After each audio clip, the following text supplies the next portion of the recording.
चलें तो आज हम आपके लिए लेकर आए एक महत्वपूर्ण टॉपिक जिसका नाम है एकांक आवेश या यूनिट चार्ज। हम इसकी बात करेंगे। साथ ही दो आवेशों के बीच लगने वाले बल की जो वैल्यू होती है वो होती है एसआई पद्धति में 9 × 10⁻⁹ Q1 Q2 upon R square. इसकी चर्चा हम कूलाम के नियम में कर चुके हैं और आपको कूलाम के नियम के बारे में जानकारी दी है तो इसकी वीडियो मैं बना चुका हूं। इस वीडियो के डिस्क्रिप्शन में मैं उसका लिंक दे दूंगा तो आप उसे देख लीजिएगा ताकि ये आसानी से आपकी समझ में आने लगे। तो देखिए, दो आवेशों के बीच लगने वाले बल के वैल्यू निकालने के लिए कूलाम ने ये एक फार्मूला दिया था। यहाँ जो 9 × 10⁹ होती है ये माध्यम की विद्युतशीलता होती है और ये फिलहाल विद्युतशीलता है वायु निर्वात के लिए।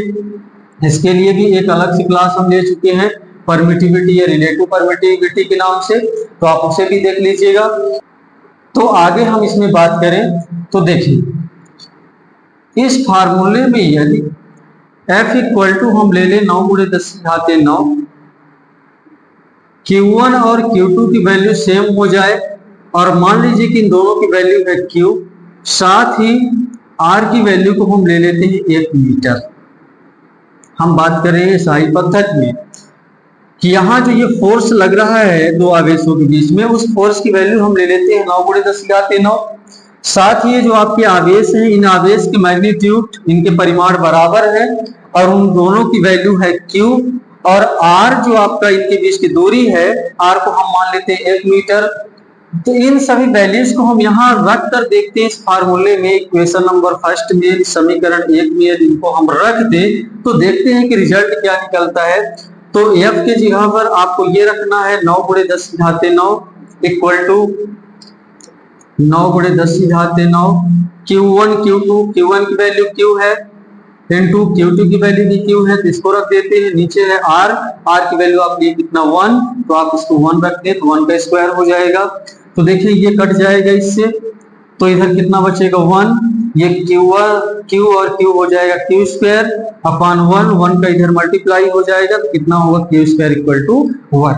यानी जब इसका हम स्क्वायर हटाएंगे तो ये क्या हो जाएगा, यदि इसका स्क्वायर हटाएंगे तो ये होगा √1 हो जाएगा और जब इसका वर्गमूल करते हैं तो कितना निकल के आता है ±, यानी Q की वैल्यू निकल के आ गई 1। और 1 को आप एक नाम और देते हैं जिसको बोलते हैं क्या, एकांक, एक या एकांक। तो देखिए यहां आवेश की वैल्यू 1 आ रही है। ये आवेश की वैल्यू 1 कब आती है, जब आपके दोनों आवेश सेम हो, अर्थात उनकी जो वैल्यू है वो वैल्यू सेम होनी चाहिए। साथ ही वो दोनों कितनी दूरी पर, एक दूसरे से 1 मीटर की दूरी पर रखे। Q की वैल्यू 1 कब आ रही है, जब हमारे दोनों आवेश सेम होते हैं, दोनों का परिमाण बराबर होता है, साथ ही वो एक दूसरे से 1 मीटर की दूरी पर रखे होते हैं। R = 1 लिए, मतलब उनके बीच की दूरी 1 मीटर होती है और तब वो एक दूसरे के ऊपर कितने का बल लगाएं, 9 × 10⁹ का। इस कंडीशन में प्रत्येक आवेश कहलाता है एकांक आवेश। यानी इसकी यदि हम परिभाषा बनाए तो परिभाषा क्या बनेगी, दो आवेश हैं तो हम लिख लेते हैं समान परिमाण के दो आवेश। तो समान परिमाण के दो आवेश वायु या निर्वात में, वायु निर्वात इसलिए ले रहे हैं क्योंकि यहां जो ये कांस्टेंट दिया गया है ये कांस्टेंट है वायु या निर्वात के लिए।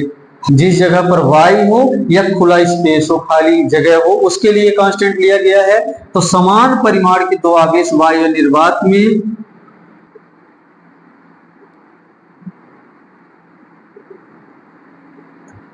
एक मीटर दूरी पर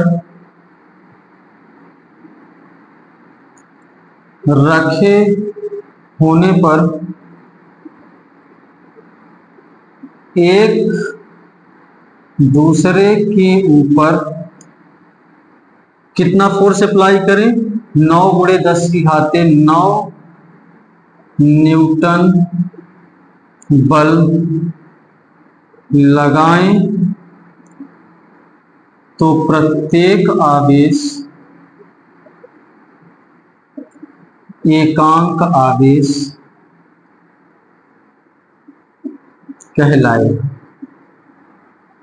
क्या कह रहा है कि समान परिमाण के दो आवेश वायु निर्वात में 1 मीटर की दूरी पर रखे होने पर, जब आप इसे सॉल्व किए थे इसमें आप दूरी कितना लिए थे 1 मीटर, यानी दो आवेश रखे हुए हैं, दोनों की वैल्यू समान है और कितनी दूरी पर रखे हुए 1 मीटर की दूरी पर, तो उनके बीच यानी यदि वो आपस में 9 × 10⁻9 बल लगाएं, एक दूसरे के ऊपर 9 × 10⁻9 बल लगाएं, तो प्रत्येक आवेश यानी इनमें से ये जो आवेश हैं आपके, ये आवेश कहे जाएंगे एकांक आवेश।